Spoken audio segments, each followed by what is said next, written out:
ಗಂಡು ಮಗ ಆದಾಗ ಒಂಥರ ರಿಯಾಕ್ಷನ್ ಕೊಡ್ತಾರೆ, ಹೆಣ್ಣು ಮಗ ಆದಾಗ ಇನ್ನೊಂದು ರಿಯಾಕ್ಷನ್ ಕೊಡ್ತಾರೆ. ನಾನು ಹೇಳ್ತೀನಿ ತಂದೆನೇ ಆ ತರ ರೆಸ್ಪಾಂಡ್ ಮಾಡ್ತಾರೆ. ತಂದೆ ಯಾಕೆ, ತಾಯಿ ಕೂಡ ಹೆಣ್ಣಾಯ್ತು. ತಾಯಿ ಇದೆ ತುಂಬಾ ಇಂಪಾರ್ಟೆಂಟ್ ಆಗುತ್ತೆ ಅಂದ್ರೆ ಅಮ್ಮನಿಗೆ ಹೋಲಿಸ್ತಾರೆ. ಮೊದಲು 3 ದಿವಸ ಬರುವಂತಹ ಹಳದಿ ಹಾಲು, ಈ ಕೊಲೆಸ್ಟ್ರಾಲ್ ಅನ್ನೋದು ಪೂರ್ತಿ ಮಗು ಹಕ್ಕು. ಮಗುವಿನ 100 ವರ್ಷದ ಆರೋಗ್ಯದ ಗುಟ್ಟು ಆ ಕೊಲೆಸ್ಟ್ರಾಲ್. 6 ವಾರ ರೆಸ್ಟ್ ಸಾಕಾಗತ್ತೆ. ಬಟ್ ಯಾರು 9 ತಿಂಗಳು ಬಾಣಂತನ ಮಾಡ್ಕೋತಾರೆ, 5 ತಿಂಗಳು ಬಾಣಂತನ, 7 ತಿಂಗಳು ಬಾಣಂತನ, ಅದು ಅವೈಜ್ಞಾನಿಕ. ಅದು ಬೇಕು ಇಲ್ಲ. ಎಷ್ಟು ಬೇಗ ನಾವು ಬಾಣಂತಿನ ಓಡಾಡಿಸ್ತೀವಿ ಅಷ್ಟು ಬೇಗ ಬಾಣಂತಿ ಆರೋಗ್ಯಪೂರ್ಣ.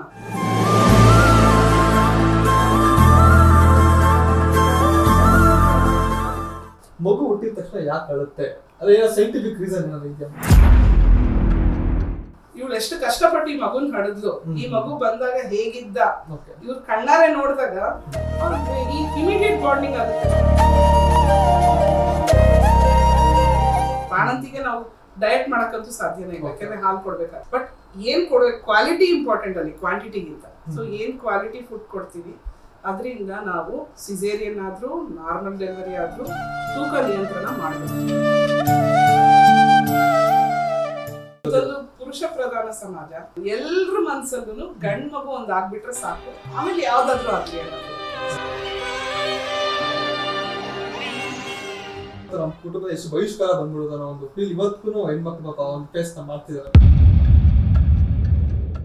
ಅಯ್ಯೋ ಅನ್ಸೋದು, ಅವರು ಒಂದ್ ಹೆಣ್ಣಾಗಿ ಅವ್ರಿಗೆ ಆ ಹೆಣ್ಣು ಬೇಡವಲ್ಲ. ಔಷಧಿ ಕುಡಿದು ಬಂದಿದ್ದಕ್ಕೆ ಗಂಡು ಮಗು ಆಯ್ತು ಅಂತ ಹೇಳ್ಬಿಟ್ಟು ಸಾಕಷ್ಟು ಜನಕ್ಕೆ ರೆಫರ್ ಎಲ್ಲ ಮಾಡ್ತಾರೆ. 50% ವರ್ಕ್ ಆಗುತ್ತೆ, ಯಾಕಂದ್ರೆ ಹೆಣ್ಣಾಗ್ಬೇಕಿಲ್ಲ ಗಂಡು.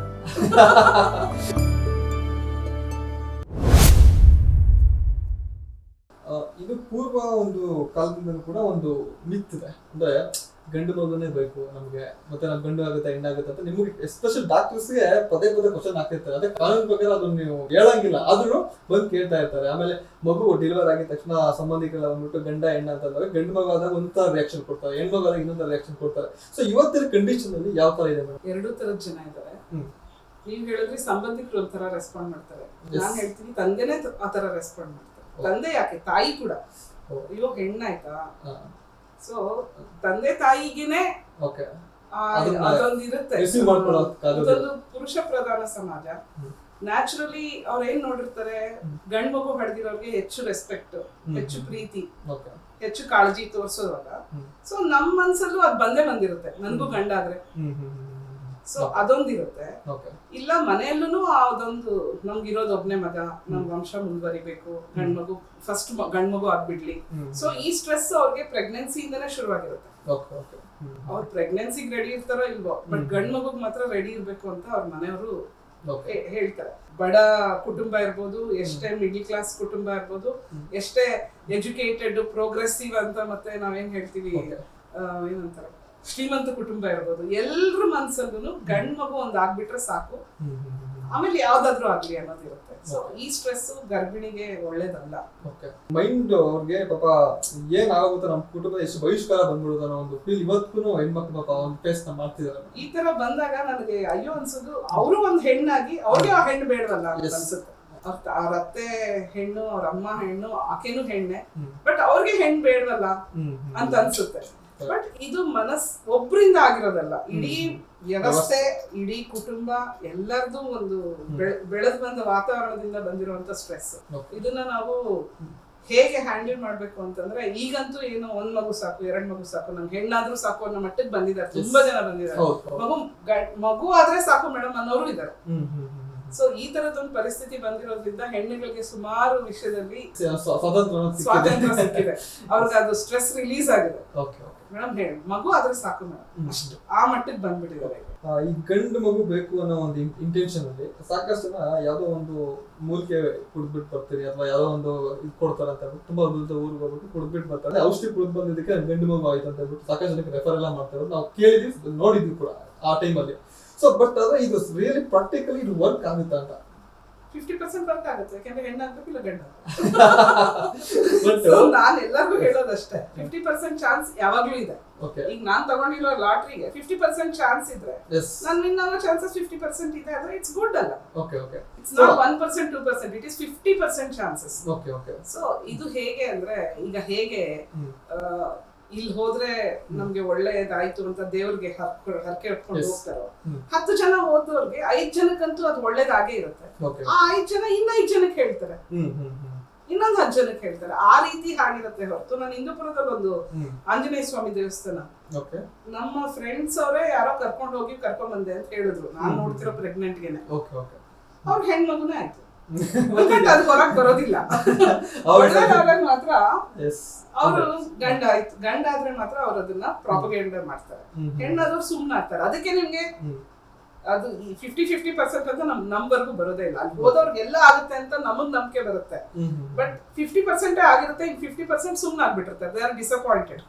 ದೇವ್ರಿಗೆ ಏನೋ ಕೋಪ ಬಂದಿದೆ, ನಮಗ್ ಕೊಟ್ಟಿಲ್ಲ, ಇದನ್ನ ಯಾಕೆ ನಾವ್ ಹೇಳ್ಕೋಬೇಕು, ಈ ತರ ಯೋಚನೆ ಮಾಡೋರು ಇರ್ತಾರೆ. ನೀವೇನ್ ಹೋಗ್ಬೇಡಿ ಅಲ್ಲಿಗೆ ಅಂತ ಯಾರು ಹೇಳಲ್ಲ, ಯಾಕಂದ್ರೆ ದೇವ್ರ ಅಂದ್ರೆ ಎಲ್ರಿಗೂ ಭಯ ಇದ್ದೇವೆ. 100%. ಅಂದ್ರೆ ಈಗ ಹೆರಿಗೆ ಇಲ್ಲ, ಸೀಸನಿಂಗ್ ಆಗಲಿ ನಾರ್ಮಲ್ ಆಗಲಿ, ದೆನ್ ಅದರ ನಂತರ ಆರೋಗ್ಯ ಕಾಪಾಡ್ಕೊಳ್ಳೋದು ಕೂಡ ಒಂದು ಮುಖ್ಯವಾದ ಒಂದು ಘಟನೆ ಅಂತ ಅನ್ಬೋದು. ಸೊ ಈ ಬಾಣಂತಿಯರ ಆರೋಗ್ಯನ ಯಾವ ತರ ಕಾಪಾಡ್ಕೋಬೇಕಾಗುತ್ತೆ? 3 kg ಮಗು ಸುಮ್ನೆ ಆಗೋದಿಲ್ಲ ಬಾಡಿಯಲ್ಲಿ. ಈ 9 ತಿಂಗಳಲ್ಲಿ ತಾಯಿಗಿರುವಂತ ಬೋನ್ ಶಕ್ತಿ ಇರ್ಬೋದು, ಅಂದ್ರೆ ಮೂಳೆ ಶಕ್ತಿ ಇರ್ಬೋದು, ರಕ್ತ ಶಕ್ತಿ ಇರ್ಬೋದು, ಇವೆಲ್ಲನೂ ಮಗುಗೆ ಹೋಗುತ್ತೆ. ಸೊ ನಾನು ಯಾವಾಗೂ ಎಲ್ಲರಿಗೂ ಹೇಳೋದಿಷ್ಟೇ, ನಿಮ್ಗೆ 6 ಗ್ರಾಮ್ ರಕ್ತ ಇದ್ರು 3 kg ಮಗು ಹುಟ್ಟುತ್ತೆ, ನಿಂಗೆ 12 ಗ್ರಾಮ್ ರಕ್ತ ಇದ್ರು 3 kg ಮಗು ಹುಟ್ಟುತ್ತೆ. ಬಟ್ ಮಗು ಆದ್ಮೇಲೆ ನೀನ್ ಹೇಗೆ ಆಗ್ತೀಯ? ಸೊ ಮಗು ಏನಾಗುತ್ತೆ, ಇರೋ ಪರಿಸ್ಥಿತಿಯಲ್ಲಿ ಬೆಸ್ಟ್ ಹೀರ್ಕೊಂಡು ಬೆಳೆಯುತ್ತೆ. ಮಗು ಏನ್ ಕಾಂಪ್ರಮೈಸ್ ಮಾಡ್ಕೊಳ್ಳೋದಿಲ್ಲ. ಕಾಂಪ್ರಮೈಸ್ ಆಗೋದು ತಾಯಿ ಆರೋಗ್ಯ. ಸೊ ಈಗ ಎಷ್ಟೊಂದ್ ಕಡೆ 100 ಮಾತ್ರೆ ಕೊಡ್ತಾರೆ, ಐರನ್ ಟ್ಯಾಬ್ಲೆಟ್ಸ್ ಗವರ್ಮೆಂಟ್ ಇಂದ ಫ್ರೀ ಆಗಿ ಕೊಡ್ತಾರೆ, ಅವ್ರ ಮನೆಗೆ ಹೋಗಿ ಕೊಡ್ತಾರೆ. ಆದ್ರೂ ಸಹ ಅವ್ರು ಕುಡಿಯಲ್ಲ. ಆ ಮಾತ್ರೆಯಿಂದ ಏನೋ ಸೈಡ್ ಎಫೆಕ್ಟ್ ಆಗಿರುತ್ತೆ, ಇಲ್ಲ ಮಾತ್ರೆಯಿಂದ ಮೋಷನ್ ಕಪ್ಪಾಗಿರುತ್ತೆ, ನನ್ಗೆ ಬೇರೆ ಏನೋ ನೋವು ಬಂದಾಗ ಈ ಮಾತ್ರೆಯಿಂದಾನೇ ಆಯ್ತು ಅಂತ ಅವ್ರು ತಪ್ಪಾಗಿ ಅರ್ಥ ಮಾಡ್ಕೋತಾರೆ. ಸೊ ಇದೆಲ್ಲ ಯಾವಾಗ ಮಾಯ ಆಗುತ್ತೆ ಅಂದ್ರೆ ತಾಯಿ ಕಾರ್ಡ್ ಓದ್ತಾರೆ. ತಾಯಿ ಕಾರ್ಡ್ ಓದಿದಾಗ ಏನಕ್ಕೆ ಈ ಮಾತ್ರೆ ಕೊಡ್ತಾರೆ, ಈ ಮಾತ್ರೆ ತಗೊಂಡಾಗ ಏನೆಲ್ಲ ಸೈಡ್ ಎಫೆಕ್ಟ್ಸ್ ಆಗ್ಬೋದು ಕೂಡ ಅವ್ರು ಮೆನ್ಷನ್ ಮಾಡಿರ್ತಾರೆ. ಹೆದರ್ಕೋಬೇಡಿ, ಹಿಂಗಿದೆ, ಮಗುಗೂ ಏನು ಆಗೋದಿಲ್ಲ, ಮಗು ಒಳ್ಳೇದಾಗತ್ತೆ, ನೀವು ದಪ್ಪ ಆಗೋದಿಲ್ಲ. ಇನ್ನು ಕೆಲವರು ಮಾತ್ರೆ ನುಂಗಿದ್ರೆ ಪ್ರೆಗ್ನೆಂಟ್ ದಪ್ಪ ಆಗ್ತಾಳೆ ಅಂತ ಹೇಳಿ ಅಷ್ಟಷ್ಟು ಕಾಸ್ಟ್ಲಿ ಮಾತ್ರೆ, ನೀವು ಜಾಸ್ತಿ ಮಾತ್ರೆ ಬರ್ಕೊಟ್ರಿ, ನನ್ನ ಹೆಂಡತಿ ಈಗ ಬಾಣಂತಿಯಲ್ಲಿ ದಪ್ಪ ಆಗೋದಿಲ್ಲ.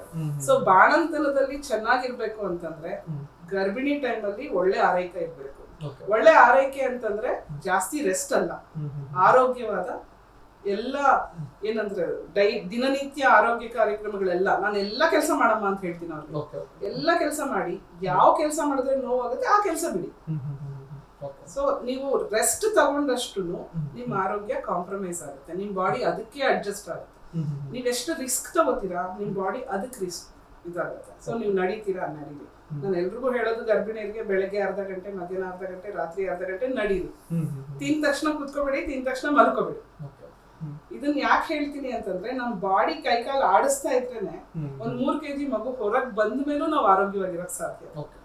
ಮಗು ಬಂದ ಮೇಲೆ ಒಂದು 6 ವಾರ ಹೇಗೆ ನಮ್ಮ ಮುಸ್ಲಿಂ ಸಹೋದರರು 42 ದಿವಸ ಮಾತ್ರ ಮಾಡ್ತಾರಲ್ಲ ಬಾಣಂತನ, ದಟ್ಸ್ ಆಕ್ಚುಲಿ ಸೈಂಟಿಫಿಕ್. ಈ 42 ದಿವಸದಲ್ಲೇ ನಮ್ಮ ಹಾರ್ಮೋನ್ಸ್ ಎಲ್ಲ ನಾರ್ಮಲ್ ಆಗ್ಬಿಟ್ಟು ಅವರು ನಾರ್ಮಲ್ ಆಗ್ಬಿಡ್ತಾರೆ. ಅಂದ್ರೆ ಹೊಟ್ಟೆ ಕಮ್ಮಿ ಆಗುತ್ತೆ, ಸುಸ್ತು ಕಮ್ಮಿ ಆಗುತ್ತೆ, ನರಗಳು ಏನೇನು ಹಾರ್ಮೋನ್ಸ್ ಹೆಚ್ಚು ಕಮ್ಮಿ ಆಗುತ್ತೆ ಅಲ್ಲೇ ಸೆಟ್ ಆಗಿರುತ್ತೆ. ಸೊ ಈ 6 ವಾರ ರೆಸ್ಟ್ ಸಾಕಾಗತ್ತೆ. ಬಟ್ ಯಾರು 9 ತಿಂಗಳು ಬಾಣಂತನ ಮಾಡ್ಕೋತಾರೆ, 5 ತಿಂಗಳು ಬಾಣಂತನ, 7 ತಿಂಗಳು ಬಾಣಂತನ, ಅದು ಅವೈಜ್ಞಾನಿಕ, ಅದು ಬೇಕು ಇಲ್ಲ. ನಮ್ ಕೆಲ್ಸ ನಾವು ಮಾಡ್ಕೊಂಡಾಗ್ಲೇ ತಾಯಿ ಆರೋಗ್ಯ ಬೇಗ ಸುಧಾರಿಸುತ್ತೆ ಅಂತ ನಂಬೋರು. ಬೆಂಗಳೂರಲ್ಲೆಲ್ಲ ಸಿಸೇರಿಯನ್ ಬೆಳಗ್ಗೆ 8 ಗಂಟೆಗೆ ಮಾಡಿದ್ರೆ ಮಧ್ಯಾಹ್ನ 2 ಗಂಟೆಗೆ ಒಂದು ಮೆಟ್ಲು ಇಳಿದು ಬಿಟ್ಟು ಹೋಗಿ ಹಾಲು ಉಳಿಸೋ ರೂಮಲ್ಲಿ ಹೋಗಿ ಮಗು ಹಾಲು ಕುಡಿಸ್ಬಿಟ್ಟು ಬನ್ನಿ ಅಂತ ಹೇಳ್ತಾರೆ.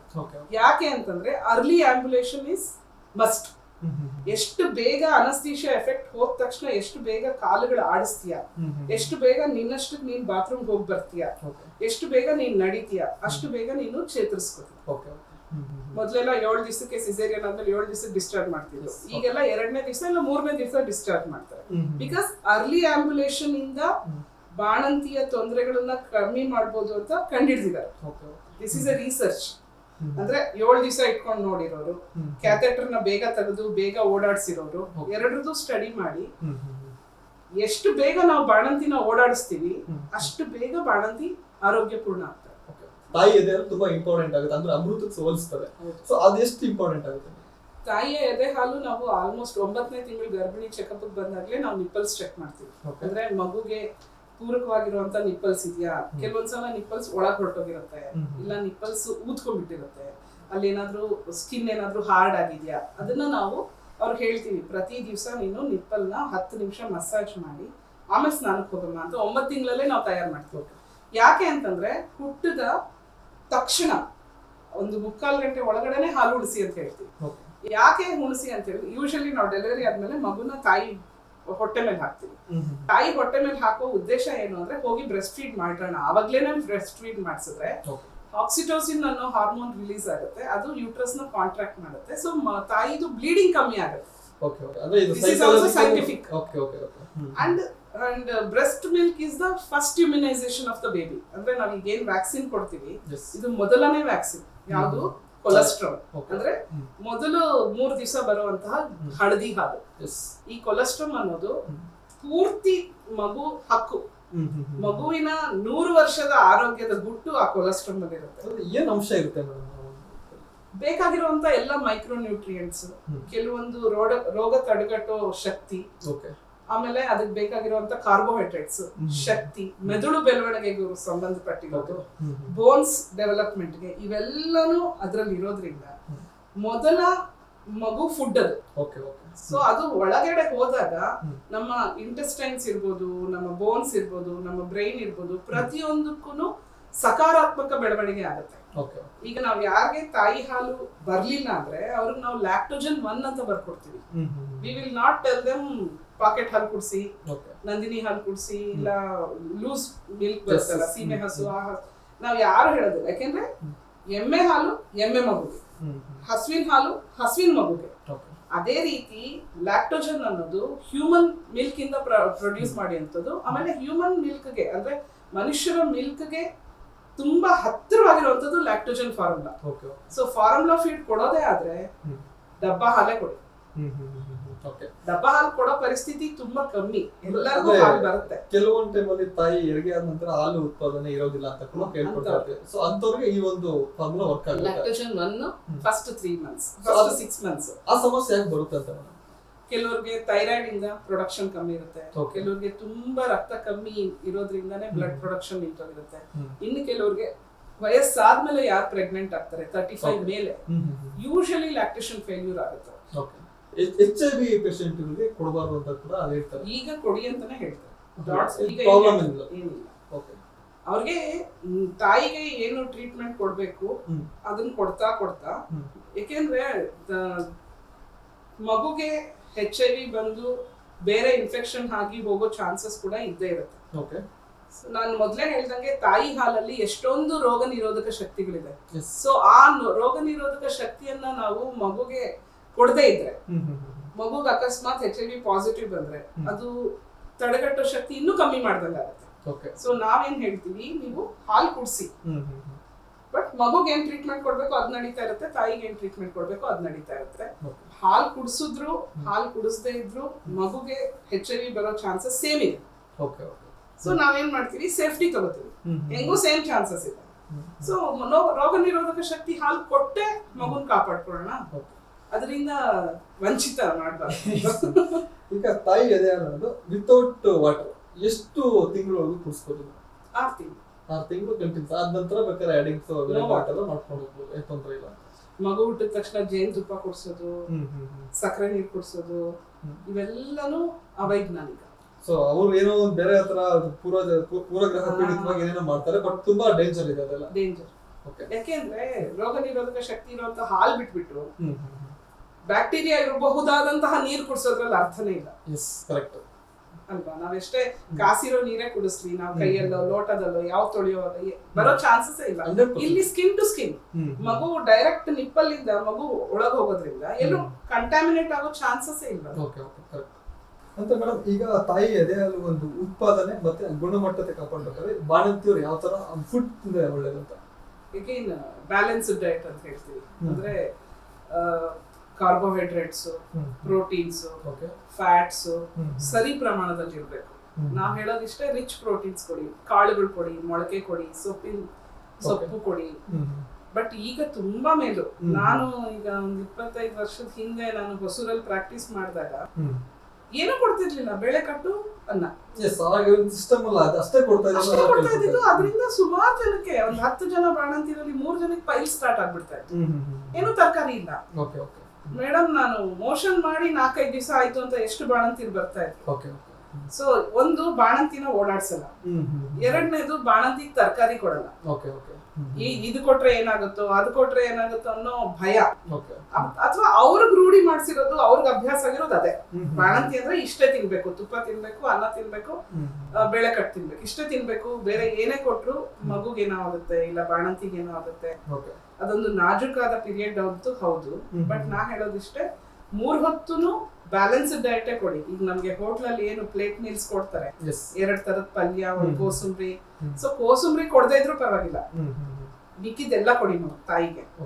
ಅಂದ್ರೆ ಆವಾಗ ಮಾಡಿ ಕೊಡಿ, ನಾನು ಅಷ್ಟೇ ಹೇಳೋದು. ಬಿಸಿ ಊಟ ಕೊಡಿ, 3 ಹೊತ್ತು ಬಿಸಿ ಅಡಿಗೆ ಮಾಡಿ ಕೊಡಿ. ನೀವೇನ್ ತಿಂತೀರೋ ಅದನ್ನೇ ಕೊಡಿ. ಮಸಾಲ, ಖಾರ, ಎಣ್ಣೆ ಸ್ವಲ್ಪ ಕಮ್ಮಿ ಮಾಡಿ ಕೊಡಿ. ಅಷ್ಟು ಬಿಟ್ರೆ ಪೌಷ್ಟಿಕಾಂಶ ಯಾವ್ದ್ರಲ್ಲೂ ಲೋಪ ಆದಂಗ್ ನೋಡ್ಕೊಳ್ಳಿ. ಈಗ ನಾವೆಲ್ಲ ತರಕಾರಿ ತಿನ್ಕೊಳ್ಳೋದು, ಅವಳಿಗೆ ಬರೀ ಬೇಳೆ ಸಾರು ಕೊಟ್ಟಾಗ ಅವ್ರು ಹೆಂಗೆ ಪೌಷ್ಟಿಕಾಂಶ ಬರುತ್ತೆ? ಇದರಿಂದಾನು ಎಷ್ಟೊಂದು ಜನಕ್ಕೆ ಹಾಲ್ ಫೇಲ್ಯೂರ್ ಆಗುತ್ತೆ, ಲ್ಯಾಕ್ಟೇಷನ್ ಫೇಲ್ಯೂರ್ ಆಗುತ್ತೆ. ಹಾಲು ಚೆನ್ನಾಗಿ ಶುರುವಾಗಿರೋದು ದಿಢೀರ್ ಅಂತ ನಿಂತೋಗ್ಬಿಡುತ್ತೆ. ಆಮೇಲೆ ಮೇಡಮ್, ಈಗ ಕೆಲವೊಬ್ಬರಿಗೆ 7 ತಿಂಗಳಿಗೆ ಡೆಲಿವರಿ ಆಗುತ್ತೆ, ಇನ್ ಕೆಲವರು ನೀವು 9 ತಿಂಗಳವರೆಗೂ ಡೇಟ್ ಇರ್ತದೆ. ಸೊ ಈ ಒಂದು ಡಿಫರೆನ್ಸ್ ಯಾಕಾಗುತ್ತೆ ಅಂತ? ಒಂದು ಅಗೈನ್ ತಾಯಿ ಆರೋಗ್ಯ, ತಾಯಿ ಗರ್ಭಕೋಶದ ಆರೋಗ್ಯ. 7 ತಿಂಗಳಲ್ಲಿ ಆಗೋದು ಆಕ್ಸಿಡೆಂಟಲ್ ಆದ್ರೆ, ಜರ್ನಿ ಮಾಡಿನೋ, ಏನೋ ಭಾರ ಎತ್ತಿನೋ, ಇಲ್ಲ ತಕ್ಷಣಕ್ಕೆ ಏನೋ ಬಿದ್ದ್ಬಿಟ್ಟೋ, ಈ ತರದ್ ಏನಾದ್ರೂ ಆಗಿ ಡೆಲಿವರಿ ಆದ್ರೆ ಅದು 7 ತಿಂಗಳಲ್ಲಿ ಆಗಬಹುದು. ಇಲ್ಲ ಅಂತಂದ್ರೆ ಕೆಲವು ಮಕ್ಕಳನ್ನ ಅಷ್ಟೇ ಬೆಳೆಯೋ ಶಕ್ತಿ ಇರುತ್ತೆ ಗರ್ಭಕೋಶಕ್ಕೆ. ಸೊ ಅದು ಮುನ್ಸೂಚನೆ ಕೊಟ್ಬಿಡುತ್ತೆ. ಲೇಬರ್ ಪೇನ್ಸ್ ಏನು 9 ತಿಂಗಳಿಗೆ ಬರ್ಬೇಕಿತ್ತು, ಬ್ಲೀಡಿಂಗ್ ಆಗೋದು, ನೀರ್ ಹೋಗೋದು, ಹೊಟ್ಟೆ ನೋವು ಬರೋದು, ಸೊಂಟ ನೋವು ಬರೋದು, ಅಥವಾ ಮಗು ಮೆದ್ಲೋದ್ ಗೊತ್ತಾಗದೆ ಇರೋದು, ಇವೆಲ್ಲಾನು ಬಂದ್ಬಿಡುತ್ತೆ. ಸೊ ನಾವೇನ್ ಮಾಡ್ತೀವಿ, ಅವಾಗ ನೋವು ತಡೆಗಟ್ಟೋ ಇಂಜೆಕ್ಷನ್ಸ್ ಹಾಕೋ ಪರಿಸ್ಥಿತಿ ಇದ್ರೆ ಹಾಕ್ತಿವಿ. ಬಟ್ ಅದ್ರ ಮೀರಿ ಡೆಲಿವರಿ ಆದಾಗ ಮಗುನ NICU ಅಲ್ಲಿ ಇಡ್ತೀವಿ. ಹೇಗೆ ಗರ್ಭಕೋಶ ಇನ್ಕ್ಯುಬೇಟರ್ ತರ, ಅದೇ ಇನ್ಕ್ಯುಬೇಟರ್ ಅಲ್ಲಿ ಮಗುನ ಇಟ್ಟು ಬದುಕಿಸ್ತೀವಿ. ಬೆಂಗಳೂರಲ್ಲಿ ಈಗ ಎಂತೆಂತ NICU ಇದೆ ಅಂದ್ರೆ 600 ಗ್ರಾಮ್ ಮಗುನು ಉಳಿಸ್ತಾರೆ. ನಮ್ಮೂರಲ್ಲಿ ಆ ತರದ್ದು ಕಮ್ಮಿ, ಯಾಕಂದ್ರೆ ಒಂದು 1.25 kg ಮಗುನ ಉಳಿಸ್ಕೋಬಹುದು ನಮ್ಮೂರಲ್ಲೂ ಇನ್ಕ್ಯುಬೇಟರ್ ಅಲ್ಲಿ. ಆರೋಗ್ಯ ಹುಟ್ಟಬೇಕಾದ್ರೆ ಎಷ್ಟು ಕೆಜಿ ಇರಬೇಕು ಅಂತ ನಾ ಹೇಳ್ತಿದ್ದೀನಲ್ಲ, 600 ಗ್ರಾಮು ಸಾಕು. ಬಟ್ ಇಂಡಿಯನ್ ಸ್ಟ್ಯಾಂಡರ್ಡ್ ಬಂದು 2.25. 600 ಗ್ರಾಮ್ನು ಉಳಿಸಿ ಆರೋಗ್ಯವಂತ ಮಕ್ಕಳನ್ನ ಮಾಡಿ ಕೊಡ್ತಾರೆ. ಏನಂದ್ರೆ ಒಂದು ಆ 2 ತಿಂಗಳಲ್ಲಿ ಲಕ್ಷಾಂತರ ಬಿಲ್ ಆಗುತ್ತೆ. ಹಾಸ್ಪಿಟಲ್ ಫ್ರೀ ಇರುತ್ತೆ. ಯಾರಿಗೆ ಪ್ರಾಬ್ಲಮ್ ಇರುತ್ತೆ, ಪಾಣಿ ವಿಲಾಸಲ್ಲಿ ಡೆಲಿವರಿ ಮಾಡಿ ಮಗುನ ಇಲ್ಲಿ ಇನ್ಕ್ಯುಬೇಟರ್ ಖಾಲಿ ಇಲ್ಲ, ಅಥವಾ ಇನ್ಕ್ಯುಬೇಟರ್ ಅಲ್ಲಿ ಕಳಿಸ್ಬೇಕು ಅಂತಂದ್ರೆ ಶಿಫ್ಟ್ ಮಾಡ್ತಾರೆ. ತಾಯಿನೂ ಅಡ್ಮಿಟ್ ಮಾಡ್ಕೊಂಡು, ತಾಯಿ ಹಾಲನ್ನ ತೆಗೆದು ಅದಕ್ಕೆ ಸಕ್ ಮಾಡೋ ಶಕ್ತಿನೂ ಇರಲ್ಲ, ಅದನ್ನು ಮಾಡ್ಕೊಂಡು ಮಗುನ ಉಳಿಸ್ಕೊಡ್ತಾರೆ. ಈಗ ಪರಿಸ್ಥಿತಿ ತುಂಬಾ ಭಿನ್ನ ಆಗಿದೆ. ನೆಕ್ಸ್ಟ್ ಮೇಡಮ್, ಈಗ ಬಾಣಂತ ಟೈಮಲ್ಲಿ ತಾಯಿಯ ಒಂದು weight ಡಿಫರೆನ್ಸಸ್ ಬರ್ತಾ ಇರೋದು ನಾವು ಕೇಳ್ಕೊಳ್ತಾ ಇದ್ದೀವಿ. ಅದ್ರದ್ದು ಏನ್ ಮಾಡ್ತದೆ ಬಾಣಂತಿಯಲ್ಲಿ? ಡೆಲಿವರಿಯಲ್ಲಿ ನಾನು ಹೇಳ್ದಂಗೆ 8 ರಿಂದ 12 kg ಜಾಸ್ತಿ ಆಗ್ತಾರೆ 9 ತಿಂಗಳಲ್ಲಿ. ಅದು ಆವರೇಜ್. ಡೆಲಿವರಿ ಆದ ತಕ್ಷಣ ಆಲ್ಮೋಸ್ಟ್ 5 kg ಕಮ್ಮಿ ಆಗ್ಬಿಡ್ತಾರೆ ಅವತ್ತೆ. ಮಗು 1.25 kg ಇರುತ್ತೆ, ಮಗು ಸುತ್ತ ಇರೋ ಕಸ 1/2 kg ಇರುತ್ತೆ, ಅದ್ರ ಜೊತೆಗೆ ಮಗುದು ನೀರಿನ ಮೈ ಎಲ್ಲ ಹಿಡಿದೋಗ್ಬಿಡುತ್ತೆ. ಸೊ ಆಲ್ಮೋಸ್ಟ್ 4-4.5 kg ಅವತ್ತೆ ಕಮ್ಮಿ ಆಗ್ಬಿಡುತ್ತೆ ಪ್ರೆಗ್ನೆನ್ಸಿ. ಮತ್ತೆ ಈ 6 ವಾರ ನಾನು ಏನ್ ಹೇಳಿದೆ, 42 ದಿವಸ ದಿನ ಸ್ವಲ್ಪ ಸ್ವಲ್ಪ ಸ್ವಲ್ಪ ಸ್ವಲ್ಪ ಕಮ್ಮಿ ಆಗ್ತಾ ಹೋಗ್ತಾರೆ. ಬಟ್ ಯಾವಾಗ ನಾವು 42 ದಿವಸ ಆದ್ಮೇಲೆ ಅವ್ರಿಗೆ ರೆಸ್ಟ್ ಕೊಡ್ತೀವಿ, ಅವ್ರಿಗೆ ಹೆಚ್ಚಿನ ಊಟ ಮಾಡಕ್ಕೆ, ಅವ್ರಿಗೆ ಪೌಷ್ಟಿಕಾಂಶ ಕಮ್ಮಿ ಇದ್ದು ಕ್ಯಾಲರೀಸ್ ಜಾಸ್ತಿ ಇರುವಂತ ಊಟ ಕೊಟ್ಟಾಗ ಆವಾಗ ದಪ್ಪ ಆಗೋ ಚಾನ್ಸಸ್ ಜಾಸ್ತಿ ಇರುತ್ತೆ. ಸೊ ಡೆಲಿವರಿಯಿಂದ ದಪ್ಪ ಆಗಲ್ಲ, ಸಿಸೇರಿಯನ್ ಇಂದ ದಪ್ಪ ಆಗಲ್ಲ. ಬಟ್ ನಾನು ಹೇಳ್ದೆ, ಒಂದು ಮಗು 3 kg ಮಗು ಹುಟ್ಟೋದಕ್ಕೆ 8 ರಿಂದ 12 kg ಜಾಸ್ತಿ ಆಗ್ತಾರೆ.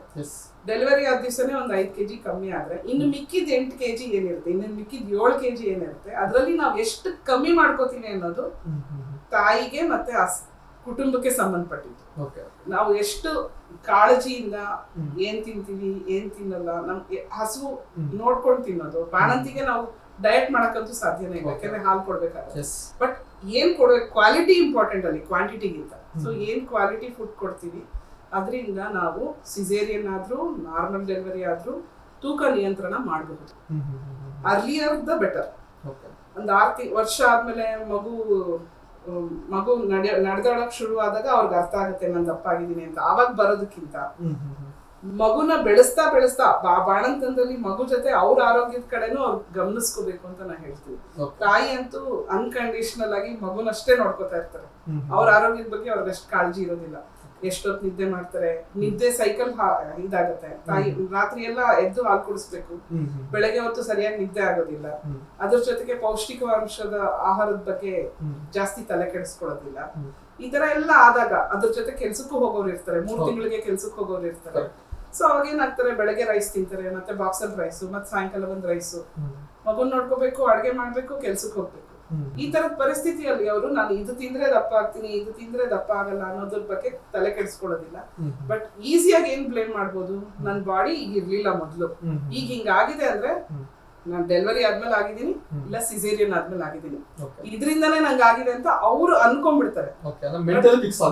ಇದು ಬೇಸಿಕಲಿ ಅವ್ರ ಲೈಫ್ ಸ್ಟೈಲ್ ಚೇಂಜ್ ಮಾಡ್ಕೊಂಡಿರೋದ್ರಿಂದ ಆಗಿರುತ್ತೆ. ನಮ್ ಹಾರ್ಮೋನ್ಸ್ ಪ್ರಕಾರ ನಮ್ ಲೈಫ್ ಸ್ಟೈಲ್ ಚೇಂಜ್ ಮಾಡ್ಕೋತಾ ಇರ್ಬೇಕು. ನಾನು ಯಾವಾಗ್ಲೂ ಹೇಳ್ತೀನಿ, ಒಂದೊಂದು ದಶಕಕ್ಕೆ ನಮ್ ತೂಕ ಜಾಸ್ತಿ ಆಗ್ತಾ ಇರುತ್ತೆ. 20 ಮೇಲೆ ಸ್ವಲ್ಪ, 30 ಮೇಲೆ ಸ್ವಲ್ಪ, 40 ಮೇಲೆ ಸ್ವಲ್ಪ.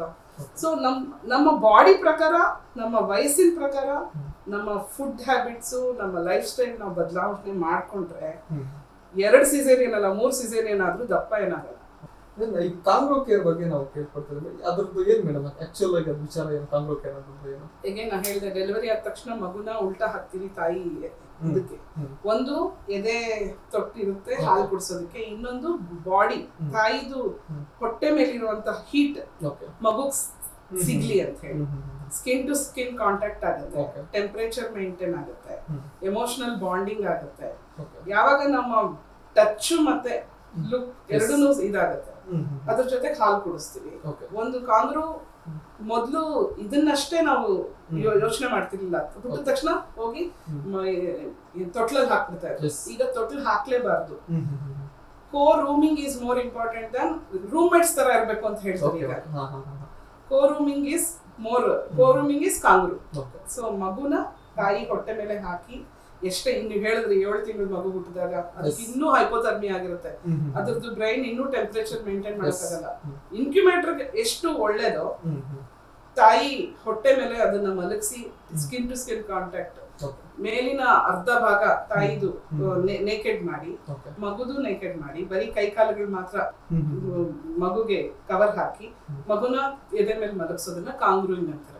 ಇದು ಟೆಂಪರೇಚರ್ ಮೇಂಟೈನ್ ಆಗುತ್ತೆ, ಎಮೋಷನಲ್ ಬಾಂಡಿಂಗ್ ಇನ್ಕ್ರೀಸ್ ಆಗುತ್ತೆ, ತಾಯಿಗೆ ಹಾಲ್ ಜಾಸ್ತಿ ಆಗುತ್ತೆ.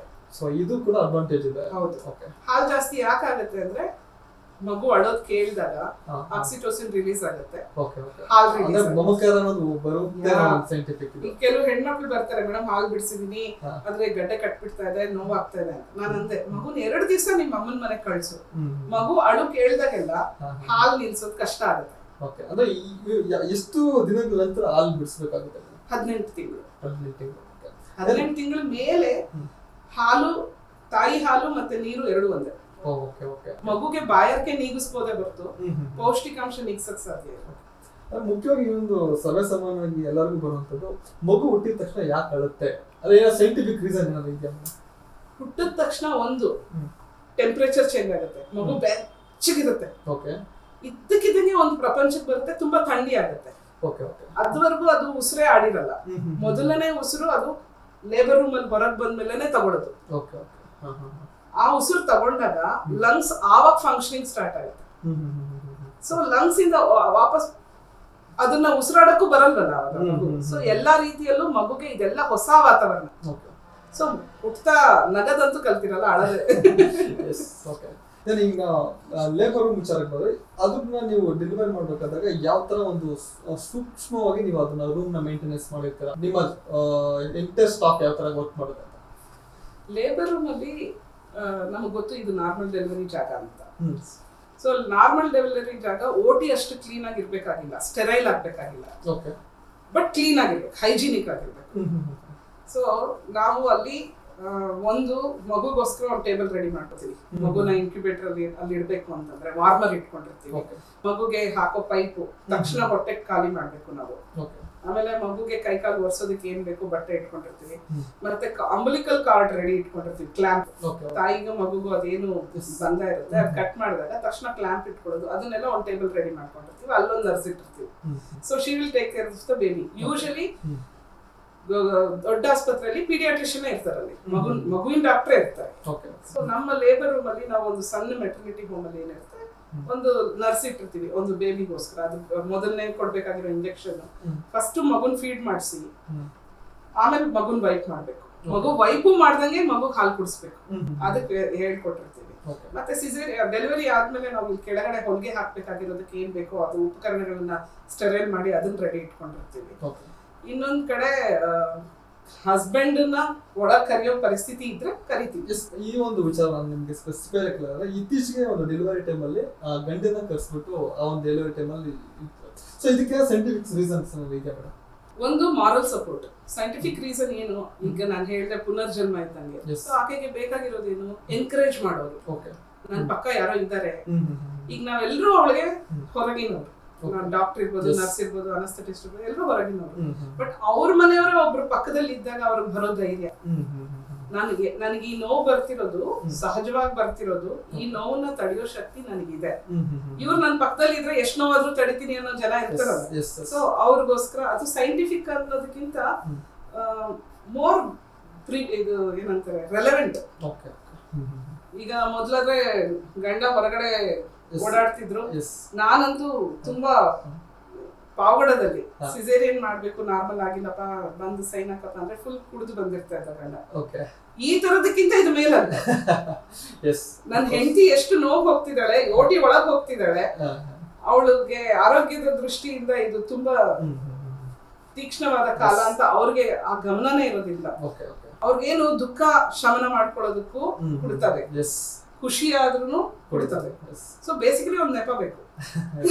ಅದಕ್ಕಿಂತ ಈಗ ನನಗೆ ಗಂಡನ ಒಳಗಡೆ ಕರೆದಾಗ ಇವಳು ಎಷ್ಟು ನೋವು ಅನುಭವಿಸಿದಾಳೆ ಅಂತ ಕಣ್ಣಾರೆ ಕಂಡಾಗ, ಇವಳು ಎಷ್ಟು ಕಷ್ಟಪಟ್ಟು ಈ ಮಗುನ್ ಹಡಿದ್ಲು, ಈ ಮಗು ಬಂದಾಗ ಹೇಗಿದ್ದ ಇವ್ರ ಕಣ್ಣಾರೆ ನೋಡಿದಾಗ ಅವ್ರಿಗೆ ಇಮಿಡಿಯೇಟ್ ಬಾಂಡಿಂಗ್ ಆಗುತ್ತೆ. ನಾವೆಲ್ಲ ರೆಡಿ ಮಾಡಿ ತಗೊಂಡೋಗಿ ಅವ್ರು ಕೊಡೋದಕ್ಕಿಂತ. ಸೊ ಒಂದ್ ಲೆಕ್ಕ ಹೇಳ್ಬೇಕಂದ್ರೆ ಎಷ್ಟು ಜನ ಗಂಡ ಕೇರ್ಲೆಸ್ ಮಾಡಿ ಇನ್ ಮುಂದೆ ಕೇರ್ ತುಂಬಾ ಚೆನ್ನಾಗಿ ಮಾಡಬಹುದೇನೋ. ಎಷ್ಟು ಈಸಿ ಅಪ್ಪ. She should be grateful that is A man. ನನಗೆ ಈ ನೋವೇ ಇಲ್ವಲ್ಲ life long. What I can do is I can support my wife. ಇದಕ್ಕೆ ಕಾರಣವಾಗಿರೋ ನಾನಿರಬಹುದು, ಬಟ್ ಇವಳಿಗೆ ಈ ತರದ ಪರಿಸ್ಥಿತಿಯಲ್ಲಿ ಈ ಜರ್ನಿಯಲ್ಲಿ ನನ್ನ ಅವಶ್ಯಕತೆ ಎಷ್ಟಿರೋದು ಅಂತ ಮೊದಲನೇ ಮಗುಗೆ ರಿಯಲೈಸ್ ಆಗ್ಲಿಲ್ಲ ಅಂದ್ರೆ ಎರಡನೇ ಮಗುಗೆ ರಿಯಲೈಸ್ ಆಗುತ್ತಲ್ಲ ಕಣ್ಣಾರೆ ಕಂಡ. ನನ್ಗೆ ಅನ್ಸೋ ಮಟ್ಟಿಗೆ ಹೊರಗಡೆ ನಾವು ಹೇಳಿ ಮಾಡಿಸೋದಕ್ಕಿಂತ ಅವರಲ್ಲಿ ರಿಯಲೈಸ್ ಆದಾಗ ಅದು 100% ನಿಜ ಆಗುತ್ತೆ. 100% ಅವ್ರು ಎಕ್ಸಿಕ್ಯೂಟ್ ಮಾಡ್ತಾರೆ.